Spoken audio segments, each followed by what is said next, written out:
Swaraj party और Simon commission से संबंधित एमसीक्यू टेस्ट। उसके बाद आपको सेट क्वेश्चन है पहला कि भारत में स्वराज पार्टी की स्थापना निम्नलिखित कारणों में से एक अथवा अधिक के लिए की गई थी।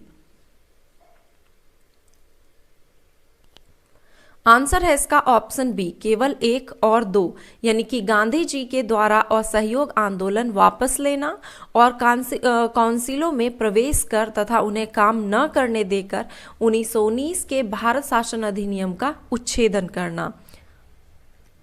तो ये दो कारण थे जिनके कारण की स्वराज पार्टी की स्थापना हुई। चौरी चौड़ा हत्याकांड जो है, इससे क्षुब्ध होकर गांधी जी ने असहयोग आंदोलन को 12 फरवरी 1922 को बारदोली में हुई कांग्रेस की बैठक में आंदोलन को स्थगित करने का निर्णय लिया। 1923 में सीआर दास और मोतीलाल नेहरू ने मिलकर स्वराज पार्टी की स्थापना की। इस पार्टी का मुख्य उद्देश्य चुनावों के माध्यम से काउंसिलों में प्रवेश कर तथा उन्हें काम न करने देकर 1919 के भारत शासन अधिनियम का उच्छेदन करना था। निम्नलिखित में से किसने स्वराज पार्टी निर्माण करने के लिए कांग्रेस के अध्यक्ष पद से त्यागपत्र दे दिया था? आंसर है ऑप्शन ए, सीआर दास ने। स्वराज पार्टी का गठन डैश की असफलता के बाद हुआ। आंसर है ऑप्शन बी, असहयोग आंदोलन की असफलता के बाद।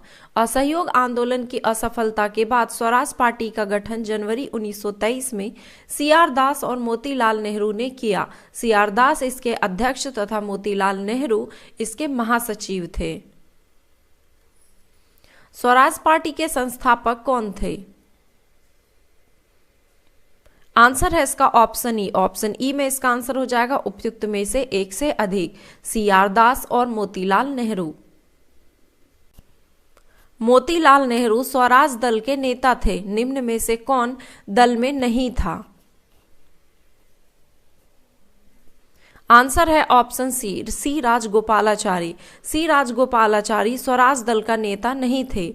इन्हीं के नेतृत्व में परिवर्तन विरोधियों ने दिसंबर 1922 में कांग्रेस के गया अधिवेशन में परिवर्तन समर्थकों को पराजित किया, जिसके बाद सीआर दास तथा मोतीलाल नेहरू ने मिलकर जनवरी 1923 में स्वराज पार्टी की स्थापना की।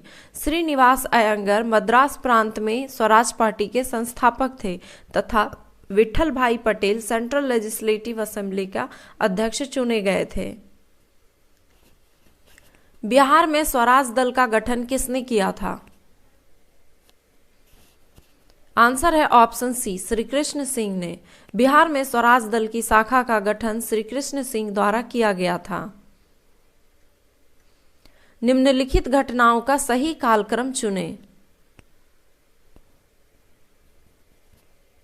आंसर है इसका ऑप्शन डी, 1, 3, 4 और 2। सबसे पहले लखनऊ समझौता हुआ था। लखनऊ समझौता हुआ था 1916 में। फिर जलियांवाला बाग हत्याकांड जो कि हुआ था 1919 में।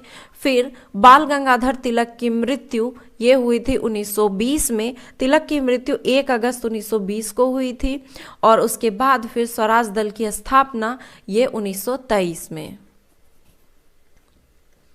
स्वतंत्रता पूर्व भारत में निम्नलिखित में से किसने केंद्रीय विधानसभा में स्वराज दल का समर्थन किया था? आंसर है ऑप्शन बी, मोहम्मद अली जिन्ना ने। निम्नलिखित में से कौन देशबंधु के नाम से प्रसिद्ध है? आंसर है ऑप्शन सी, चित्तरंजन दास। स्वराज आम जनता के लिए होना चाहिए, केवल वर्गों के लिए नहीं, ये प्रसिद्ध सूत्र की घोषणा की थी। आंसर है ऑप्शन डी, सीआर दास ने। सेंट्रल लेजिस्लेटिव असेंबली का प्रथम भारतीय अध्यक्ष कौन था? आंसर है ऑप्शन बी, विठल भाई जे पटेल। सेंट्रल लेजिस्लेटिव असेंबली का प्रथम भारतीय अध्यक्ष विठल भाई जे पटेल थे, जो 1925 में इसके अध्यक्ष बने। यह स्वराज पार्टी के सह संस्थापक भी थे। साइमन कमीशन किस वर्ष भारत आया? आंसर है ऑप्शन बी 1928 में। 3 फरवरी 1928 को साइमन कमीशन बंबई पहुंचा था तथा इस कमीशन को 27 मई 1930 को अपनी रिपोर्ट प्रकाशित की थी। निम्न में से किसकी समीक्षा हेतु 8 नवंबर 1927 को सर जॉन साइमन की अध्यक्षता में एक 7 सदस्यीय आयोग का गठन किया गया था? आंसर है ऑप्शन ए 1919 के भारत शासन अधिनियम। 1919 ईस्वी के भारत शासन अधिनियम की समीक्षा हेतु 8 नवंबर 1927 को सर जॉन साइमन की अध्यक्षता में एक 7 सदस्यीय आयोग का गठन किया गया, जिसे साइमन कमीशन का नाम दिया गया। साइमन कमीशन के आने के विरुद्ध भारतीय जन आंदोलन क्यों हुआ? आंसर है ऑप्शन सी साइमन कमीशन में कोई भी भारतीय सदस्य नहीं था। इस आयोग के सभी सदस्य अंग्रेज होने के कारण कांग्रेस ने दिसंबर 1927 के मद्रास अधिवेशन में इसके बहिष्कार का निर्णय लिया। इस अधिवेशन की अध्यक्षता M.A. अंसारी ने की थी। 1928 में साइमन कमीशन भारत में किस उद्देश्य से आया? आंसर है ऑप्शन ए प्रशासनिक सुधार पर विचार के लिए। भारतीय ने साइमन कमीशन का बहिष्कार क्यों किया था?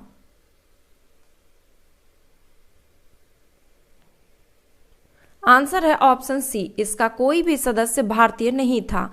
इस कमीशन के सभी सदस्य अंग्रेज थे, इसलिए कांग्रेस ने इसे श्वेत कमीशन का नाम दिया था। इस कमीशन का कार्य इस बात की संस्तुति के भी करता था कि भारतीयों को और अधिक संवैधानिक अधिकार कैसे प्रदान किया जाए और इसका स्वरूप कैसा हो।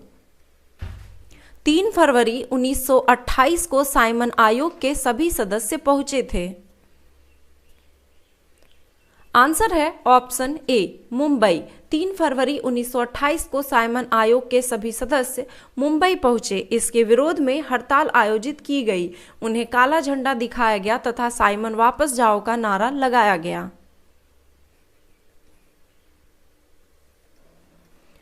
निम्नलिखित में से साइमन कमीशन का कौन एक सदस्य उदारवादी दल का था? आंसर है option A sir John Simon. Simon commission के अध्यक्ष सर जॉन साइमन उदारवादी दल यानी कि लिबरल पार्टी के सदस्य थे, जबकि भारत की स्वतंत्रता 1947 के समय ब्रिटिश प्रधानमंत्री क्लीमेंट एटली इस कमीशन के श्रमिक दल यानी कि लेबर पार्टी के सदस्य के रूप में शामिल थे। किसकी सुझावों पर भारतीयों को साइमन कमीशन से बाहर रखा गया? आंसर है ऑप्शन डी लॉर्ड इरविन के सुझावों पर। लॉर्ड इरविन के सुझावों पर भारतीयों को साइमन कमीशन से बाहर रखा गया था। लाला लाजपत राय घायल हुए थे। आंसर है ऑप्शन ए साइमन कमीशन के विरोध में हुए लाठीचार्ज में। साइमन कमीशन के विरोध प्रदर्शन के दौरान लाहौर में ब्रिटिश सैनिकों द्वारा लाठीचार्ज किया गया, जिसमें घायल होने से लाला लाजपत राय की नवंबर 1928 में मृत्यु हो गई। मरने से पूर्व कहा गया लाला लाजपत राय का यह कथन ऐतिहासिक सिद्ध हुआ कि मेरे ऊपर जो लाठियों का प्रहार किया गया है वही एक दिन ब्रिटिश साम्राज्य के लिए ताबूत की आखिरी कील साबित होगी। पंजाब केसरी की उपाधि किसको दी गई थी? आंसर है ऑप्शन बी लाला लाजपत राय को। लाला लाजपत राय पंजाब के प्रमुख राजनीति नेता थे। उन्होंने ब्रिटिश सरकार के विरुद्ध स्वतंत्रता आंदोलन का नेतृत्व किया था। पंजाब केसरी की उपाधि दी गई थी इन्हें।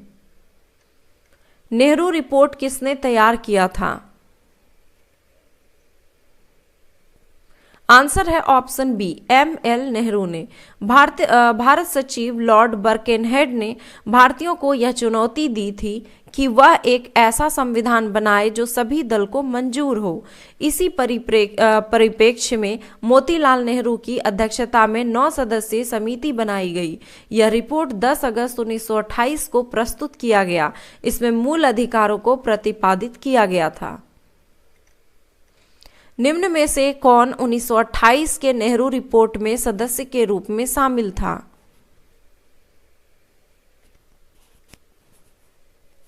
आंसर है इसका ऑप्शन ए, तेज प्रताप सप्रू, सुभाष चंद्र बोस और अली इमाम।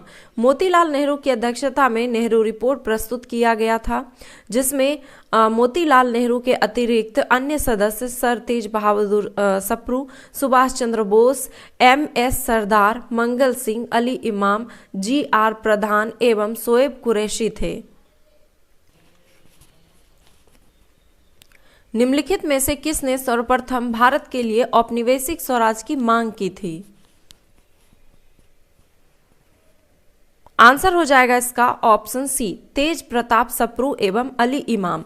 मोतीलाल नेहरू ने 1926 में सेंट्रल लेजिस्लेटिव असेंबली में भारत के लिए औपनिवेशिक स्वराज यानी डोमिनियन स्टेट हेतु संविधान निर्माण के लिए एक प्रतिनिधि कॉन्फ्रेंस बुलाने की मांग की थी। हालांकि ऑप्शन ए में मोतीलाल नेहरू भी दिया गया है, लेकिन चूंकि इसके साथ सरदार पटेल है जिनका कि इनके साथ संबंध नहीं है, इसीलिए आपका आंसर ऑप्शन ए ना होकर के ऑप्शन सी होगा।